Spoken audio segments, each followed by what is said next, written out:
Selamat pagi anak-anak, salam sehat selalu. Pada hari ini kita hari Rabu 2 September 2020, Pak Tomo mau memberikan materi tentang usaha, daya, dan pesawat sederhana. Untuk itu anak-anak supaya disiapkan buku yang perlu dicatat dan kita akan mulai sekarang. Usaha dan daya. Ya. Seseorang dalam fisika itu dikatakan melakukan usaha apabila orang tersebut memberi gaya pada suatu benda dan dapat mengakibatkan benda tersebut mengalami perpindahan. Nah, di sini ada kata gaya, ada kata pindah tempat, dan usaha.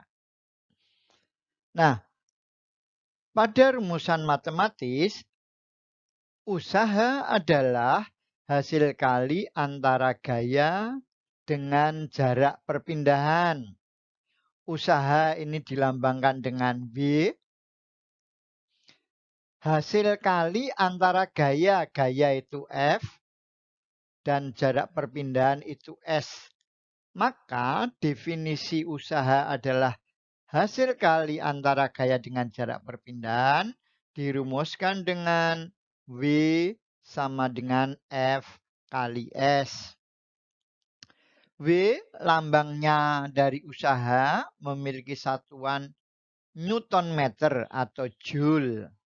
Sedangkan gaya F force satuannya Newton dan S short jarak berpindah itu diberi satuan meter.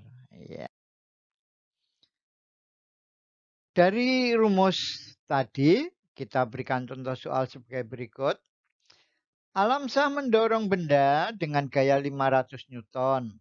Sehingga benda mengalami perpindahan sejauh 3 meter.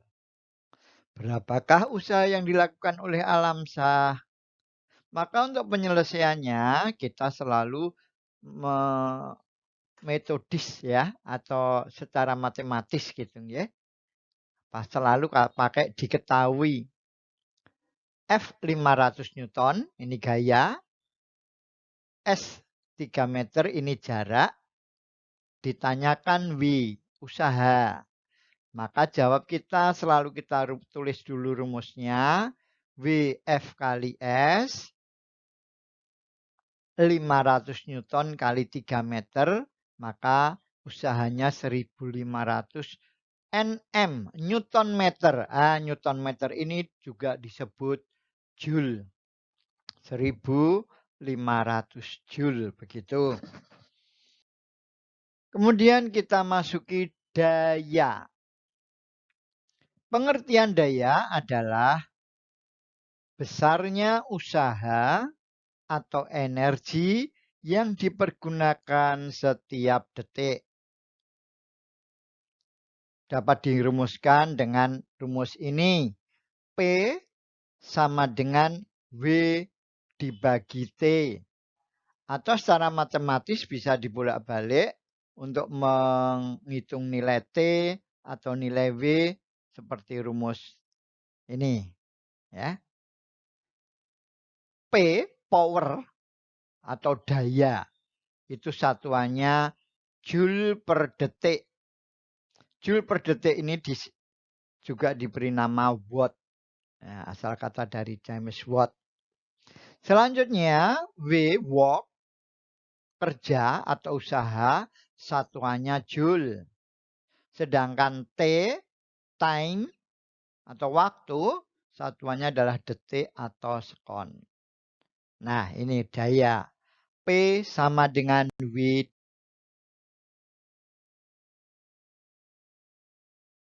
Soal daya. Amir memindahkan meja dengan gaya 600 Newton. Sehingga benda berpindah sejauh 5 meter. Apabila pekerjaan pemindahan meja dilakukan 20 detik, hitunglah daya yang dimiliki Amir. Nah, kita tuliskan penyelesaiannya seperti biasa. Diketahui gaya 600 Newton, jarak pindah 5 meter, waktu mengerjakan 20 detik. Berapakah P, power atau daya? Maka jawabannya adalah P sama dengan W dibagi T. Di mana W itu adalah F kali S dibagi T, maka kita ganti angka dengan 600 Newton kali 5 meter. Ini 3000 Joule dibagi 20 detik, maka ketemunya adalah 150 Joule per detik atau 150 watt. Kita lanjutkan dengan pesawat sederhana. Adalah pesawat, pengertian pesawat adalah sesuatu untuk memudahkan melakukan usaha atau pekerjaan. Pesawat sederhana adalah alat-alat yang sederhana untuk memudah melakukan pekerjaan di mana ini menguntungkan. Ya. Pesawat sederhana dalam fisika dibagi atas 4 macam. Yang pertama adalah tuas, seperti pada gambar, atau jungkat-jungkit, atau timbangan, atau pengungkit. Berikutnya adalah katrol atau kerean. Nah, ini contoh katrol. Dan yang ketiga adalah roda berporos. Nih, ada gambar sepeda di mana ada roda, ada porosnya, itu adalah menguntungkan. Yang keempat adalah bidang miring, yaitu bidang yang miring. Ini betul-betul menguntungkan usaha di dalam kita melakukan pekerjaan. Tuas atau pengungkit, ya, dibedakan menjadi 3, yaitu tuas jenis 1, tuas jenis 2, tuas jenis ketiga. Ketiganya itu dibedakan letak antara titik tumpu, titik beban, dan titik kuasa. Anak-anak perlu diketahui ada 3 titik di sini ya. Titik beban, titik kuasa di tengah, titik tumpu di tengah, titik kuasa di pinggir. Tuas jenis kedua yang di tengah adalah titik beban. Kemudian di sebelah kiri titik tumpu, sebelah kanan titik kuasa. Sedangkan yang ketiga adalah tuas jenis ketiga yang di tengah adalah letak titik kuasanya. Nah, sekali lagi perbedaan dari ketiganya adalah letak titik tumpu, titik beban, dan titik kuasa yang berbeda-beda. Nah, ini nak.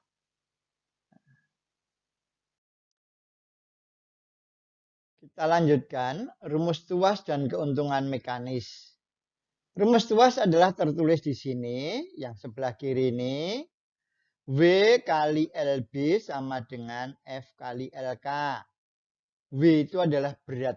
Ini berat beban di titik A. Dan LB itu jarak antara A dengan O. A dengan O ini disebut lengan beban. F gaya kuasa. F itu gaya kuasa. Dan LK itu lengan kuasa, yaitu jarak antara O terhadap B. Ini lengan kuasa.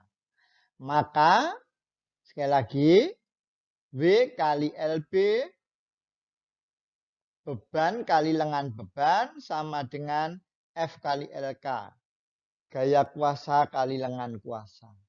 Kemudian ada rumus keuntungan mekanis yang disingkat dengan KM. KM memiliki rumus, ini salah satu. FB per FK. Boleh. Atau LK lengan kuasa dibagi lengan beban. Nah, silahkan menggunakan rumus salah satu dari ketiganya. Baik anak-anak, supaya lebih jelas ini saya berikan contoh soal. Ya, cermati. Besi beratnya 160 Newton diangkat dengan tuas yang panjangnya lengan kuasanya 2,5 meter. Lengan kuasa LK dan dengan bebannya 1 meter 1 M. Maka seperti biasa ditulis dengan rumus dengan diketahui W 160, LW lengan beban 1 meter, LF lengan kuasa 2,5 meter. Berapa gaya kuasa F dan berapa keuntungan mekanis KM? Jawab, kita tulis rumusnya W kali LW, F kali LF. Nah, kita masukkan angkanya W 160 kali 1 meter. Gayanya belum tahu, kita cari kali 2,5. Maka F 160 kali 1 dibagi 2,5, 64. Nah, beban 160 cukup diangkat dengan gaya 64 Newton. Ini menguntungkan. Ya. Berapa keuntungannya? Keuntungannya adalah B per F. Beban dibagi kuasa. 160 dibagi 6,64 Newton. Maka keuntungan mekanisnya 2,5. Nah, ini namanya keuntungan mekanis. Selanjutnya, katrol. Katrol dibedakan menjadi 3. Yang pertama adalah katrol tetap, memiliki keuntungan mekanis 1, memiliki gambar seperti ini. W dengan F nilainya sama. Artinya, kalau W-nya bebannya 100, maka gaya tariknya juga 100 Newton sama. Maka keuntungan mekanisnya 1. Nih, kerek tetap. Kereknya atau katrolnya tidak bergerak, hanya berputar saja. Beda dengan yang kedua, katrol bergerak memiliki keuntungan mekanis 2. Kita lihat pada gambarnya. Kalau bebannya 100 Newton, W-nya 100, maka F-nya cukup dengan 50 Newton. Untung. Bebannya 100 ditarik dengan gaya 50. Untung. Untungnya beban dibagi kuasa. 100 bagi 50. Keuntungan mekanisnya adalah 2. Yang ketiga adalah katrol ganda atau katrol majemuk.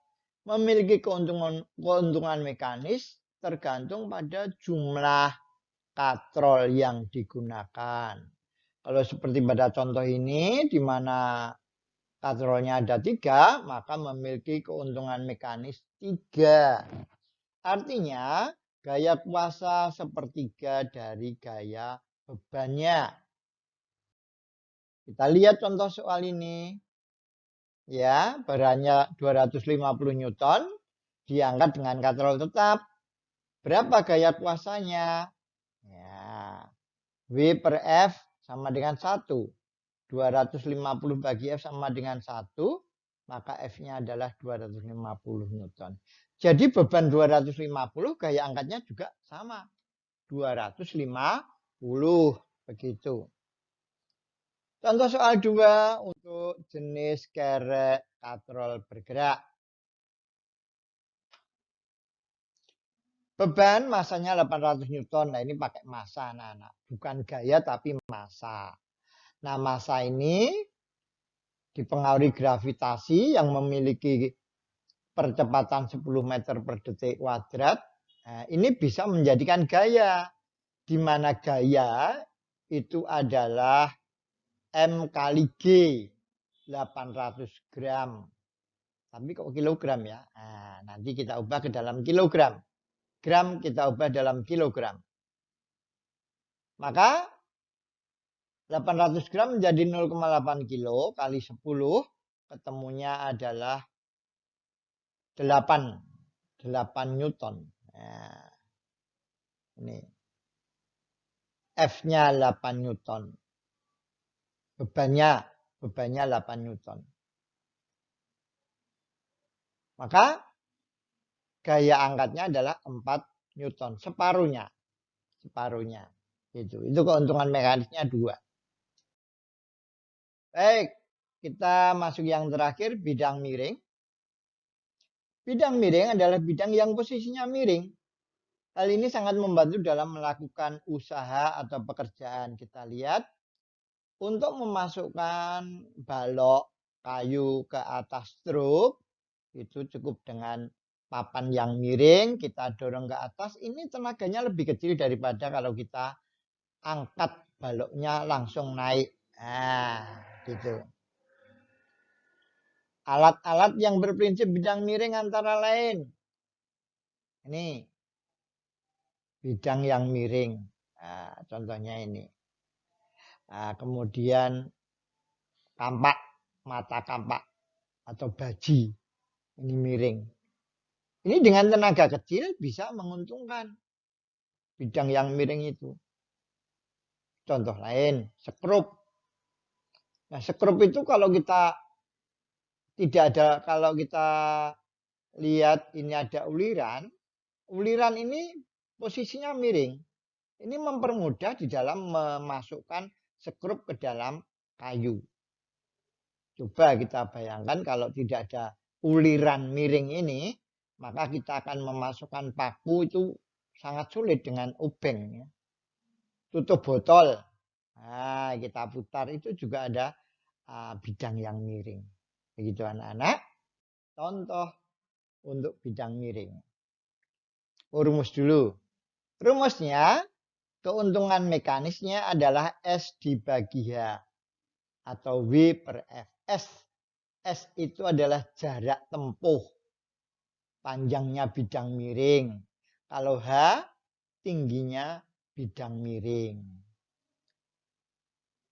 Keuntungan mekanis selain S per H juga bisa W per F, beban dibagi kuasa.